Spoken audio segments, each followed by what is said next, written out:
Okay, so you want to own a thrift store, find a building, put some racks inside, wait for people to drop off their old clothes, sell them for a few dollars each, and keep the difference. Simple, right? A business with almost no cost of goods. Run out of a building that smells like fabric softener and cardboard, except that is almost completely wrong. The real business is not selling old stuff. The real business is managing uncertainty. Every single bag that comes through that back door is a mystery box. Every price tag is a small bet, and every shirt that does not sell is quietly, invisibly costing the store money, whether anyone in the building notices it or not. Here is the strange part. Tomorrow's inventory does not exist yet, not in a warehouse, not on a container ship. It is sitting in someone's closet right now, and that someone has not even decided to donate it.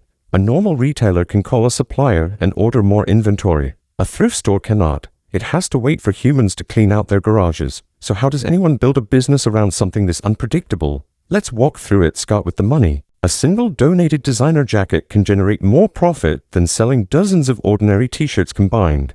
A rare video game, a pair of vintage denim jeans, an old piece of Pyrex glassware that a grandmother bought half a century ago.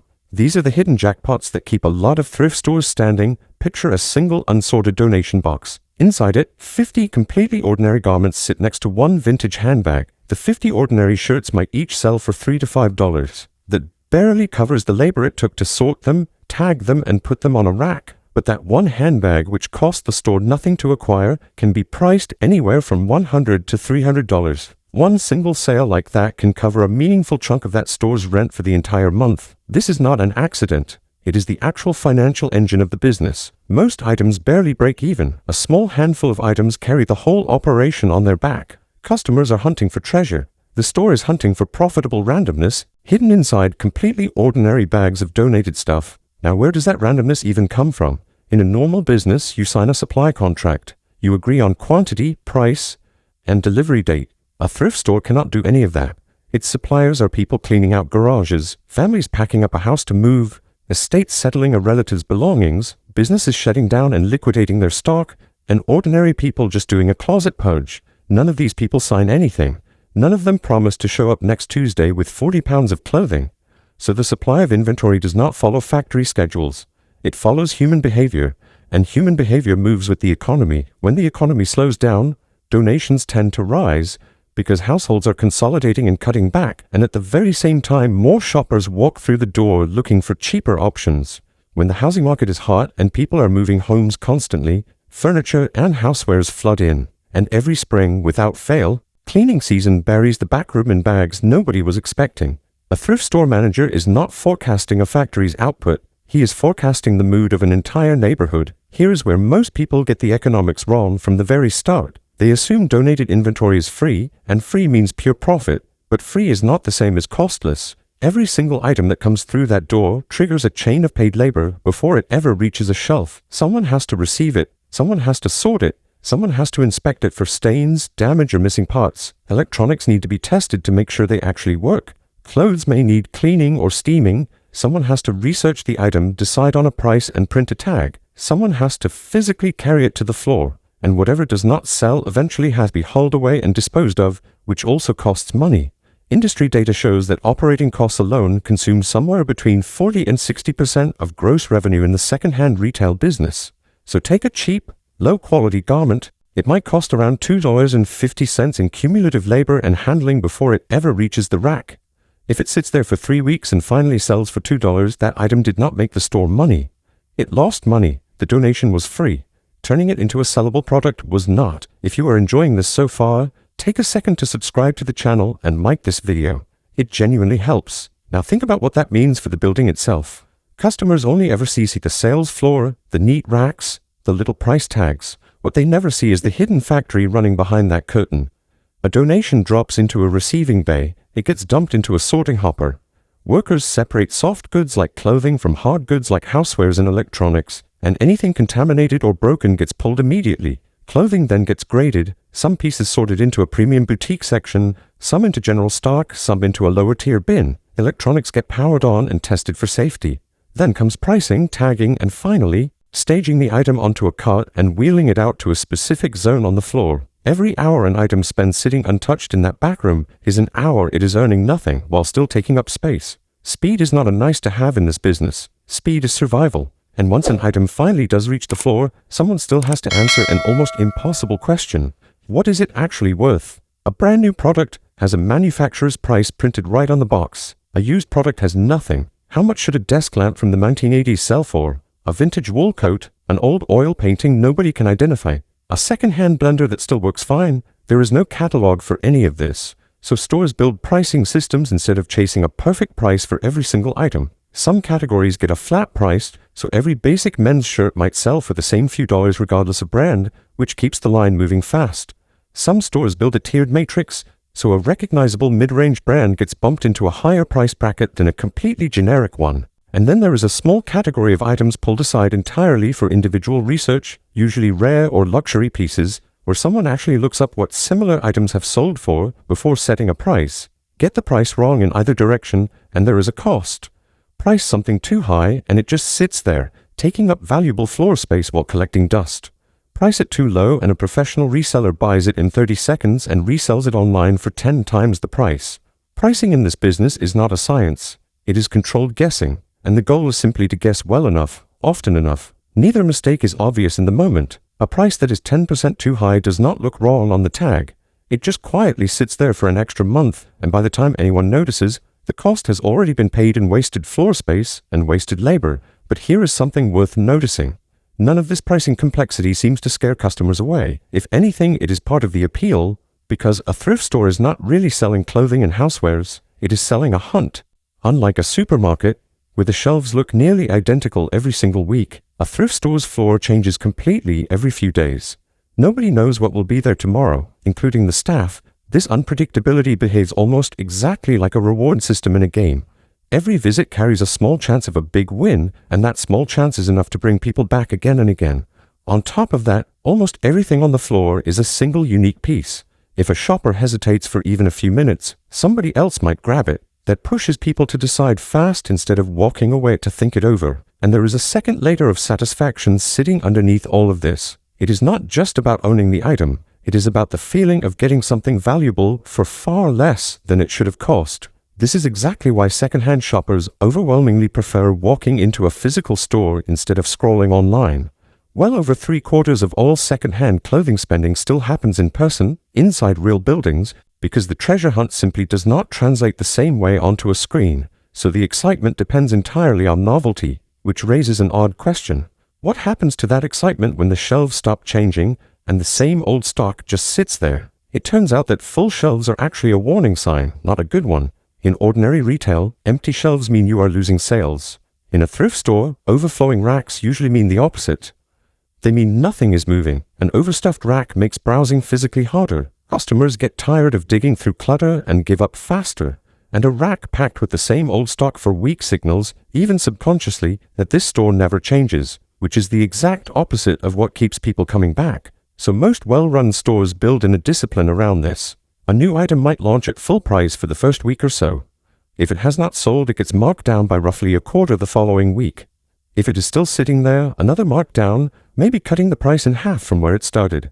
By the final stage, it might be sitting in a 99-cent bin or bundled into a fill-a-bag promotion just to get it out the door before it is finally pulled off the floor entirely. Fast turnover creates urgency, and urgency, more than almost anything else, is what drives someone to actually buy instead of just browsing. Now here is something that flips the entire idea of junk on its head. Value in second-hand goods does not stay fixed.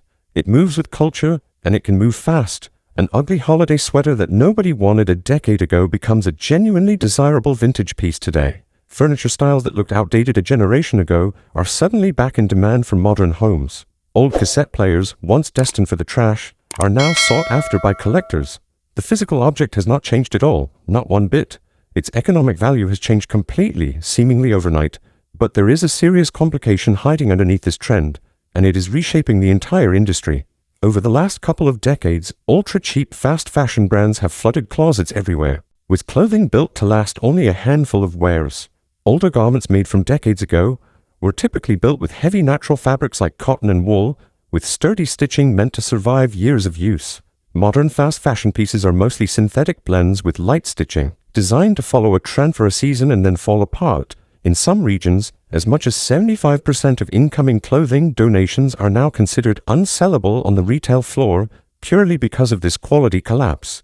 That forces stores to route a massive share of what comes through the door straight to textile salvage, never even touching a hanger. So who's the person actually catching the difference between a piece of junk and a hidden treasure before it lands in the wrong pile? It is not a machine, it is the staff. In a factory, workers physically transform raw material into a finished product. In a thrift store, workers do not really transform the physical object at all.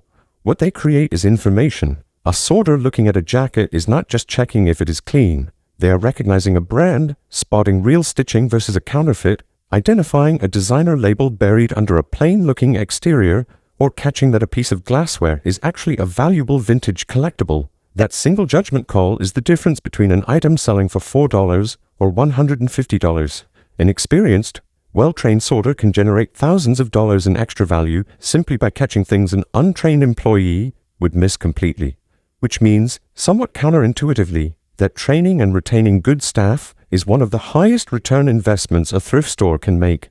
High employee turnover does the opposite. It leads to expensive designer pieces getting priced like garbage, or worthless items getting overpriced and clogging up the floor for weeks. But even the best trained staff can be overwhelmed. What happens when donations arrive faster than any team of people can possibly sort them?